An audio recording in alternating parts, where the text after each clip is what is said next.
નમસ્કાર દર્શક મિત્રો, હું છું રૂપલ લુણીચિયા. સંપૂર્ણ ન્યૂઝમાં આપનું સ્વાગત છે. બનાસકાંઠા જિલ્લાના પ્રારંભમાં વડગામ, પાલનપુર તાલુકા આવેલા છે, જેમાં પાટણ જિલ્લાના ખેરાલુ પછી કુદરામ, પીલુચા, રૂપાલ, વડગામ, મેરવડાથી નેશનલ હાઈવે નંબર 58 પર રાજસ્થાન, ગુજરાત, મધ્યપ્રદેશનો વાહન વ્યવહાર ધમધમતો થયો છે. જિલ્લાના લોકોને પાટનગર, ગાંધીનગર જવા આવવા વાયા વિસનગર રોડનું ટ્રાફિક પણ અહીંથી પસાર થાય છે.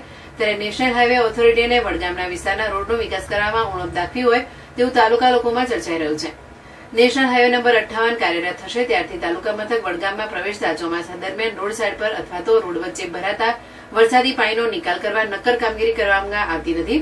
મગરવાડા ચોકડીથી ભોજકવાડી સુધી, સરકારી વસાહતી નાળા સુધી અને રિલાયન્સ પેટ્રોલ પંપ સાઈડે ઉપરોક્ત વિસ્તારો ચોમાસુ સિઝન દરમિયાન બેટમાં ફેરવાય છે અને લોકોની સમસ્યાનો કાયમી નિકાલ કરવા વરસાદી પાણીનો નિકાલ કરવામાં આવે તેવું પાલનપુર, વડગામ તાલુકાના જાગૃત નાગરિકો દ્વારા રાજ્ય સરકાર તથા કેન્દ્ર સરકારને વિનંતી કરવામાં આવી છે.